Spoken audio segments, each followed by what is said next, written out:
All right, y'all, let's talk about the Diddy updates real quick because it looks like he's going to be getting out. Now, he filed a third motion for bond, and a lot of people think he's going to get it because the feds are fumbling. The feds are fumbling, and this is very interesting what's happening here. You would think that this would be a rock solid case, but yet the feds are making a lot of mistakes. And one has to ask, are these mistakes genuine mistakes or are these intentional mistakes? Let me play a video and then we'll have a conversation, all right? Let's go here. Third time just might be the charm for P. Diddy's bond motion. I just got out of court, and let me tell you why I think he's going to get a bond. Judge, reserved decision. He said you're going to get a decision very soon, okay? But the judge was buying a lot of the defense's arguments, and they were good arguments. The judge said that by Monday at 12 noon, he wants to see both sides issue additional briefing on this question of whether or not some of the statements that Puff Daddy has made in the public through social media, as well as in talking to witnesses and text message, are allowed or not. The government was arguing that he's trying to influence jurors and he's trying to witness tamper. And the judge questioned, really, are you sure? I looked at some of these messages, this happy birthday post from his family that's posted on Instagram. Yeah, a juror might see that, but does that mean that a defendant's not allowed to wish himself happy birthday on Instagram? And the judge said, I'm looking at these text messages with the witnesses. What's tampering here? And so he's going to have additional briefing on both of those issues. But what really swayed the judge is the argument that's been made from the beginning. But now, after 2-3 months, there's been discovery produced, and the defense has some of the discovery, including what they characterized as Brady evidence showing that the alleged sex trafficking victim, Puff's wife, and a relationship that was almost 11 years that ended. They discussed some of the text messages about the ending, and the defense lawyer's point is, look, when they broke up here, she's not talking about, hey, you made me a prostitute and you forced me to do this and you forced me to do that. That type of sex trafficking claim is nowhere in the evidence, according to the defendants. I think the judge was looking at some of the evidence and he was going along with that, and that's what's leading him to say that, hey, why under this set of conditions can't I give this guy bail? If you look at what's happened in this case, in the past couple of months, they said that this guy is this guy is this guy is that. Okay, where's the evidence? Other than a video showing him brutally beating his wife in a hotel lobby, and other than you saying that he's breaking prison rules by using three-way calling, what else is there? Really, what else is there? Because they have not identified a single other witness or video showing violence, showing really anything. Will they? Maybe. But for now, I think the judge is going to give him a bond because it's been 2 months and it looks like Puff is a freak and a wife beater, but that's not a no bond type of situation. I think if he gets bond, and somebody else said this in the comments, I think if he gets bonds, he's going to beat the case. I think if he gets bond, he's going to beat the case. That's what I think. That's what I think. Because they were painting this man out to be a literal demon. So many allegations. And now suddenly, you can't even keep him in jail long enough for the trial. So, are there that many holes in your prosecution? Or is this intentional? Are there some deals being worked out? Who knows? I don't know. I'm just speculating. But it's interesting because they said that he's been running the jail, like I said, right? He's talking to witnesses. They said he's tampering with witnesses. He's getting on three-way calls with witnesses. He has a cell phone. He's texting witnesses. He's DMing witnesses on Instagram. All this type of stuff that they said, right? And the judge said, okay, well, where's the evidence? You're bringing all this against him now. Where's the evidence? Why didn't you stop him when you knew that he was doing this? You allowed it to continue. How come you didn't just stop it? On top of that, you didn't stop it. Where's the evidence? And they're not bringing any of that to the table. So they can't even control this man in jail Do you really think they're going to be able to control this man on bond when he's sitting at home? He's going to have a lot of opportunities to get in contact with people. However, he works that out, and he's going to be able to make a lot of things move and shake. No pun intended. I ain't talking about no, freak offs. I'm just saying he's going to be able to make a lot of deals when he's at home as opposed to being in jail. And it seems like he's already making deals in jail. So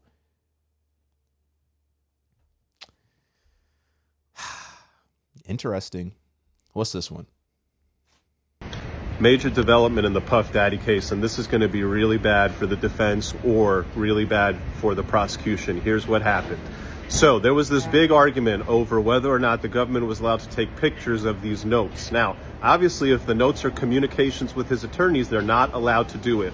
What the government said is that they were doing a general search for contraband. They went in the jail cell. They found a stack of papers. On the top was a folder marked legal, and inside it was closed, sealed. They never went into that folder. They put that folder to the side and they took pictures of some of the other stuff. The defense said no, all of those were legally privileged materials. In fact, Puff had a larger folder that they all used to be in. The Bureau of Prisons said he can't have such a big folder. They took that away from him. So he just kept the one on the top and the other legal stuff on the bottom. And the judge was looking at it and he's like, yeah, some of this stuff looks legal. And he bought the defense's argument. They were good. But then, out of nowhere, the defense went and said, Judge, the pictures that they took, the legal pads that those pictures are from, the legal pads themselves said legal on the top. The judge said, hang on, wait a minute now, let me see that. The lawyer gave him the pad, and he said, look, this is the page they took the picture of. This is legal on top. And the judge said, oh, my God. Hearing ended. But then after the hearing ended, the judge issued another order, and he said, defense, excuse me, you're going to have to explain to me something. Because I saw the original photographs that the government took. And of the original photographs that they took a photograph of this legal pad. And I'm looking at the binding. It doesn't say legal on top. That means one of two things, folks. That means that either the government lied to the judge and gave them photographs that weren't the actual photographs of the legal pads. Or that means the defense. Remember what happened here. The government took the pads, they took pictures, and they put them back in Puff's jail cell. Then it's possible that Puff or somebody else wrote legal on them, which would make sense because you had this issue happen once. Now let's write legal on everything. This way it won't happen again. But in open court, the lawyer went so far as to say, I don't know what happened, but if that's what happened, the lawyers didn't say that. The lawyer said, hey, the feds searched these pads and they said legal on them. They're crazy, wild violations of the attorney-client privilege. The judge now asking, hang on, who's lying? And if it's the defense that misrepresented that this legal was written after, or if it's the government that misrepresented that, oh, shit, yeah, we were hiding the fact that we clearly saw the legal marking on the top, that's going to be a problem for one side or the other. Major fireworks expected at the Puff Daddy hearing today on just this point alone, and then the overall bond argument, which we'll do another video on. This is going to end up in a mistrial, ladies and gentlemen. That's my prediction. That's my prediction. At today's bond motion, the government made a key misstep, and they put way too much faith into the argument that, oh, since Puff has been denied a bond and we sent him to the MDC, he's been breaking all of the MDC rules, because the defense ate when it came up to that. And the judge, he was eating himself. The defense brought up the point, well, really? Because typically when you have somebody claiming that this guy's violating all the jail rules, there's jail letters talking about those violations. And what you don't have is MDC saying that this guy's a habitual violator. And what you don't have are any charges against him from the jail for breaking the rules. And the judge even brought up, hey, this idea of one guy using another guy's PAC number, don't we see that all the time? And this contact me ASAP third-party messaging service that he was using, didn't you still get a chance to monitor all those conversations? And really, for me, the big point, which is that, hey, you guys are saying he's breaking all these prison rules. You know all about it, and yet you've done nothing to tell him to stop. You found nothing in all of the communications, and then you're trying to use it against him on the bond. That was a big misstep from the government. That's one of the big reasons why I think you're going to see a bond in this case, because that type of argument, you make it, you put all this energy behind it, and then it falls flat. You would think, from a government standpoint, they would have their things a lot more in order, especially of a case at this scale with so many people potentially involved. You would think this would be a very buttoned up operation with your top individuals working on this case from the government side. You wouldn't expect to have these type of issues and these types of just mistakes. And this is what I said in the beginning of the video. Are these genuine mistakes? People are human. They make mistakes. It's a big case. Might be nervous. Who knows? Are they genuine, or is there more to it? But I think if he gets home, I think it's done. I think it's done. I think it's done. I think it's done. That's what I think. If he goes home with all the people who could be potentially affected by the outcome of this trial, I think those individuals are going to have to make a decision. And I think, Diddy, he's a billionaire. He's got unlimited resources. I think he can make some deals behind the scenes with these people who could potentially be implicated as well. And I think it would be a lot easier for him to do so if he's at home, whether he's on bond or not. I don't really think it matters, because he's still doing what he wants to an extent in prison, in jail. I saw a story about a bodyguard of his that passed away. I'm not sure exactly when this took place. Let me play this video. Hey, yo. Diddy's former bodyguard, Uncle Ron, dead of pneumonia. Nothing else. So Uncle Ron. Diddy's former bodyguard, Uncle Ron. Uncle Ron. I think it's this guy right here. Jay-Z and Puffy wanted Biggie killed. Bottom line. You don't have to believe me. Believe the facts. Here's a man that wanted to leave Bad Boy. He wanted to do his own thing. He mentioned several times how he was tired of being used and abused, that he was bigger than Bad Boy itself.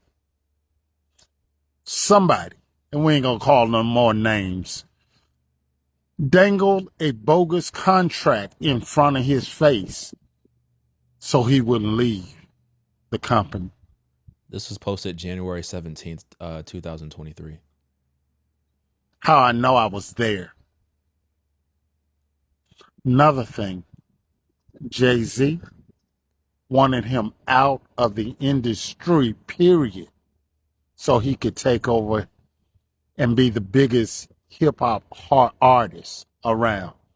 And I wonder who's the biggest hip-hop artist today. It's all business, folks. And So he passed away of pneumonia. Let me see this. Uncle Ron Diddy death.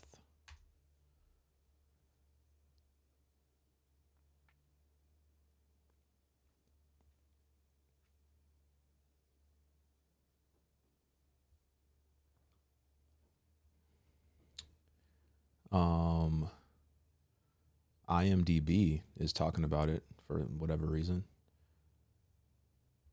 So Uncle Ron died 24 hours after accusing Jay-Z wanted. Whoa.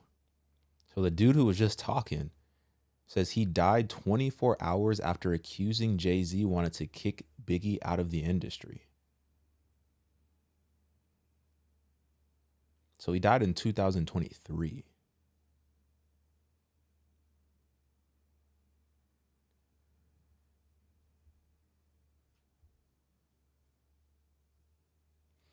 It says, claiming that Jay-Z and Diddy were co-conspirators behind the notorious B.I.G.'s demise, Uncle Ron took the internet by storm, but surprisingly, within 24 hours of making the tell-all video about the two infamous rappers, Diddy's bodyguard mysteriously passed away, making his claims all the more intriguing. That's IMDb reporting on that. When did he actually pass, though?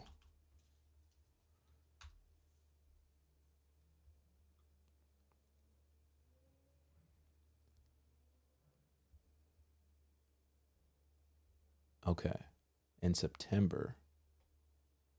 It says, rumors are swirling that Diddy's bodyguard, Uncle Ron, died of pneumonia. Uncle Ron died in September, but it's unclear whether that had anything to do with Diddy. With Diddy in prison following his arrest on a variety of assault and trafficking charges, he no longer has much need for bodyguards. In his former life as a hip-hop mogul, though, he appears to have employed several bodyguards, and now rumors are swirling online about one of those bodyguards. Those rumors are focused on bodyguard named Ron Smith, and there continues to be a swirl of speculation around him. Many want to know whether anything happened to Ron, who was also known as Uncle Ron. Here's what we know about the rumors surrounding him. It said, rumors are currently flying around the internet suggesting that Uncle Ron died of pneumonia. These rumors further suggest that a number of people in Diddy's inner circle have met their end this way, hinting at a possibility that someone in Diddy's orbit is trying to clean house.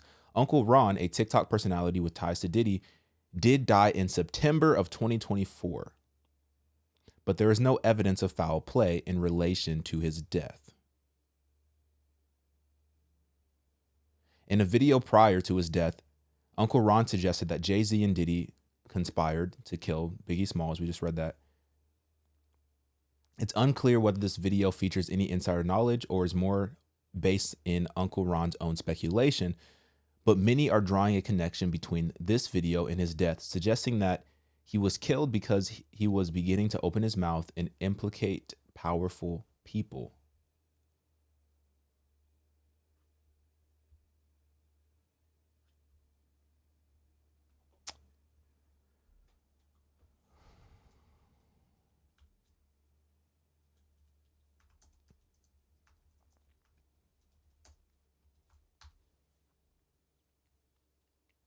They're saying that he died of pneumonia.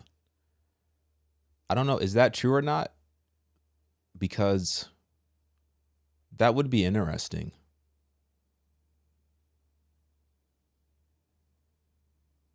Just given another individual associated who also passed of pneumonia. I don't want no private investigators at my house. Because here's the thing. I got kids, bro. I got a wife.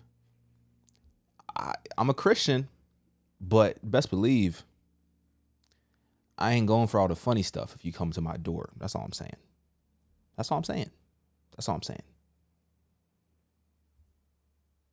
That's all I'm saying. Because if you didn't know, Diddy is sending bodyguards to the home of, not bodyguards, private investigators. Hold on. Let me play this video.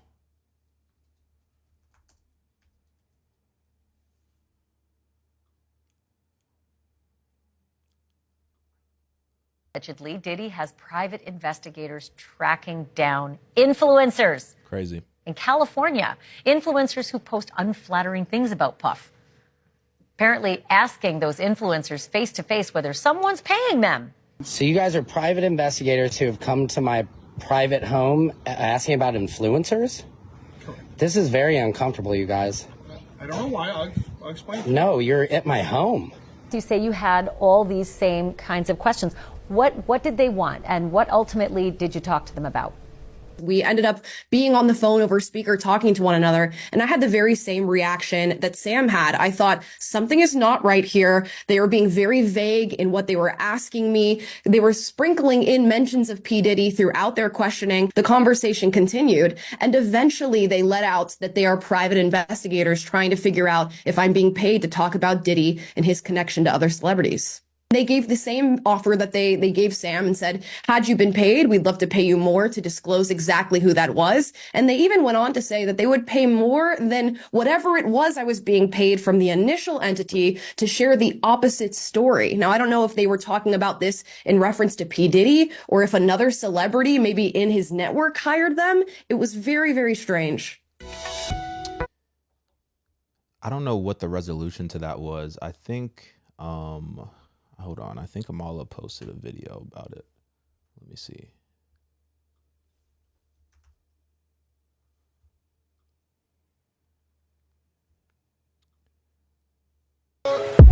Let me see. Yeah, she did post a video. Back to the Diddy story. Okay, y'all. I came on this show, I spoke to y'all, and I said, some private investigators came to a place that I used to live, 2 men, and we actually found out who these 2 men are, or at least we know what they look like now.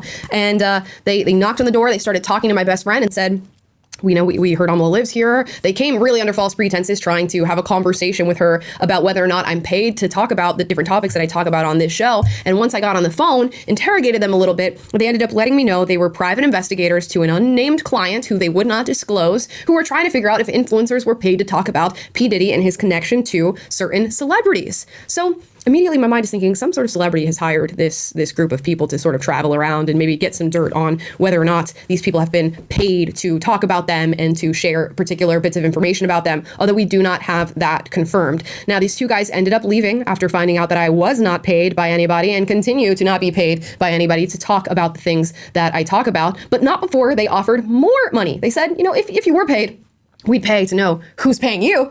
And whatever they're paying you to share these stories about Diddy and his connection to other celebrities, we'll pay you more to share the opposite story. They let me know also that they had about 10 other influencers that they were planning on visiting. And we did find one of them just moments after we finished the show. We finished talking to you guys, actually. Samson popped up on my TikTok, and Taylor had sent me videos that you guys were sending to him. I was getting tagged and mentioned on TikTok. Let me just say something. Is this not the craziest thing that you've ever heard before? There's no way that Diddy could actually be out here hiring private investigators to pay people in the media to spin a positive story about him as opposed to just the natural, honest conclusions that they've come to personally, whether it's negative or positive.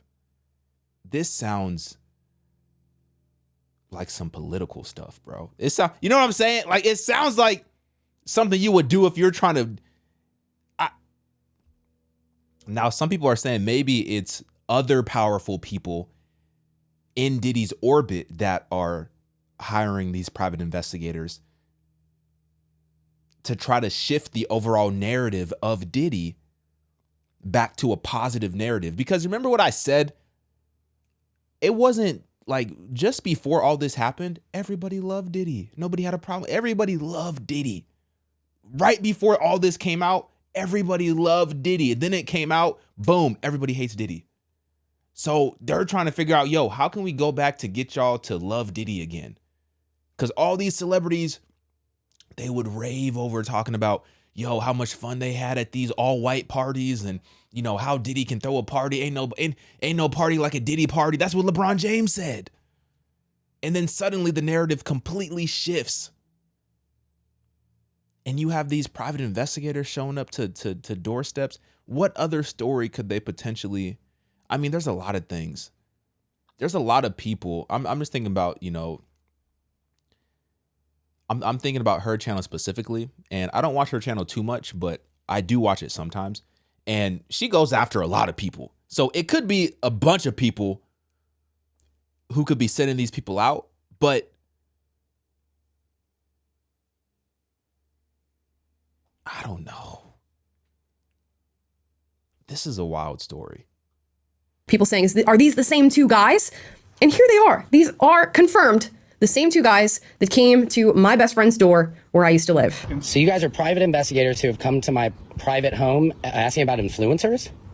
This is very uncomfortable, you guys. I don't know why. I'll explain. No, you're at my home. Okay, so you don't want to talk to us then? Have I broken some law? Absolutely not. And you have the thin blue, this is frightening. I think, can you guys step away from my home? Well, we're in a public street, so the answer is no. But we're not trying to give you a hard time. Why are you here? What do you mean? You're showing up at my We're house. very nice and respectful, and we will be. I just have two quick questions for you, and if you want to be interested in it, great. If not, I'll have a nice day. We're not. What is this? This is odd. So You have to admit this is very it weird. always is, and people always ask us the same question. I'm happy to explain to you. What? Very simply, we were just hired to speak to a few people that do, have a lot of followers and stuff like that on different platforms. What, is this about the Diddy stuff I report on? Somewhat, yes. Wow. Not necessarily doing stuff, but people are involved in just stuff like that. So basically, Somewhat, yes.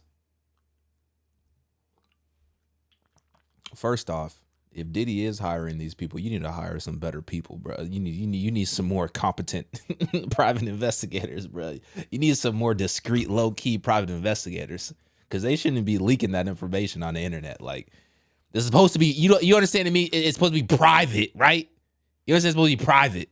You over here leaking who you're working for and stuff. That's crazy. Well, we don't know exactly who they're working for, but somewhat yes, if this pertains to Diddy. simple question is are you paid to influence? Not necessarily Diddy stuff, but people are involved in something like that. This is literally what he sounded like on the phone. And how did I describe him to you guys? So many of you guys were like commenting and saying, I saw the TikTok of who the guys are. You described them perfectly. Did I not describe them perfectly? There's one guy just stumbling over all of his sentences, which is the big, bulky guy. And then the boss man who sort of steps in to sort of clear things up, but not exactly clear them up. Now, they claim their names are Robert James and Peter Deegan.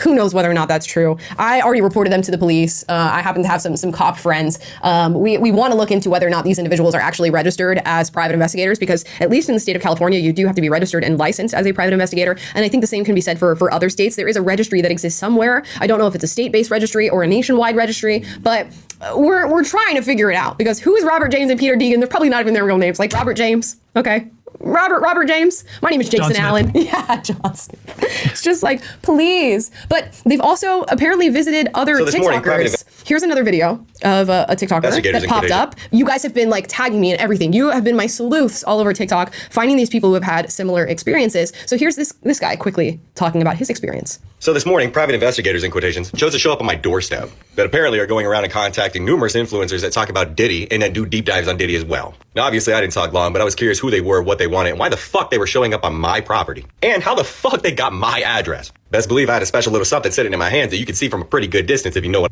If you know what he means. Okay. And they asked him very similar questions. Were you paid? If so, who by? They offered him money. I saw another guy on TikTok who lived in Arizona, who was visited recently by two private investigators. Now, these were apparently different private investigators, because his visit exists on the same timeline as the two private investigators being here in California to visit me and the other influencers that I mentioned. What is going on? Who is hiring these people? Now, some are running with the narrative that these are people hired by Diddy or somebody within Diddy's network, and they're doing it at his request to figure out why influencers are talking about these stories. First of all, I don't even know if these guys are private investigators. I don't know what they were doing. There could have been so many different things going on. They could have been there to just scope out and see where these individuals live. And they had one guy sort of confusingly talking to whoever answers the door so that the other guy can scope out the area and see what's going on. I don't know. I mean, my best running theory is that some celebrity that all of us as influencers have spoken about in relation to Diddy, sort of tangential to Diddy, is maybe sweating about the fact that people are making this connection.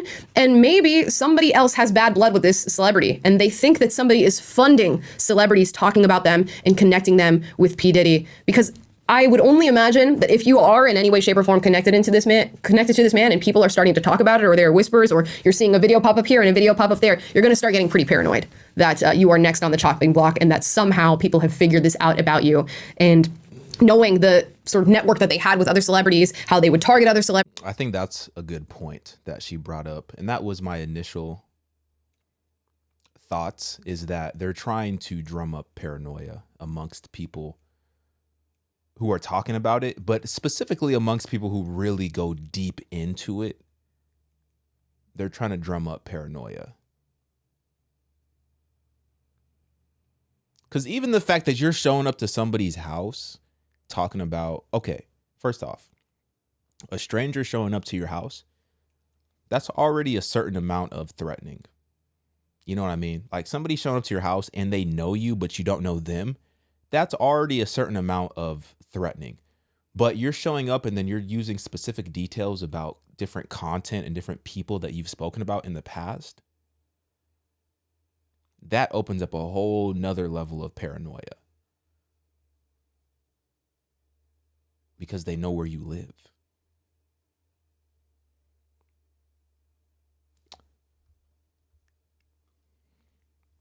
It's pretty wild stuff. I saw another video. Hold on. I mean, we might as well just continue this conversation that we're having. I saw this video. I thought it was interesting. Hopefully there's no music on it. Hold on, let me see. Diddy is now being accused of sacrificing a bird before one of his court cases. Yes, you heard me right. This is all coming from a former bodyguard of his that was a part of, do you remember that 1999 club shooting with him and Shine back in the day? He was facing like 10 years behind bars. Well, this bodyguard is saying that he was working with him back that day, the day that he was up for his sentencing, or to hear the verdict, and he was driving him through New York, through Manhattan to get to the courthouse. And apparently at one point he told, like, the driver pulled over right in the middle of Central Park, and that's when some guy approached Diddy. Diddy dropped to his knees, like this is in the middle of Central Park. Diddy dropped to his knees, smoke started swirling around Diddy, and the bodyguard, the guy's name is Gene Deal, thinks that the burning substance was sage that was like going around Diddy. And then the guy said that this person who appeared had a Bible and started praying and placing his hands on Diddy before telling Diddy to grab a white bird from the cage. Diddy reached in, did something to the bird, and threw it up in the air, and then it dropped to the ground like a brick. That is sort of believable. Like, and then, I don't know. And he said, and that was the end of the ritual, and that the bird was dead, and Diddy walked away. And they said hours later, Diddy was acquitted on attempted bribery and weapons possession charges, and which was a huge, huge relief because, like I said, he was up for 15 years in prison if he was convicted. And Shine, the other guy who was a part of this whole situation, was found guilty of assault, reckless endangerment, and criminal possession of a pistol, which he was sentenced to 10 years behind bars. And for many, many years, everyone said that he was the fall guy for Diddy. Wow. Diddy is now... People are saying it's Santeria. That's like what is that? I was gonna say something, but it's gonna come off a little bit disrespectful.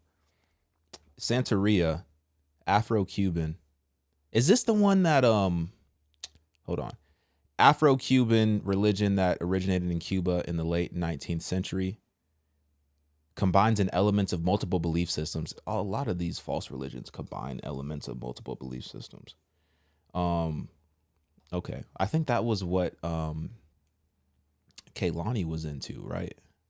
Like the whole Santeria type stuff. Anyway. Wow. Yeah. That is that.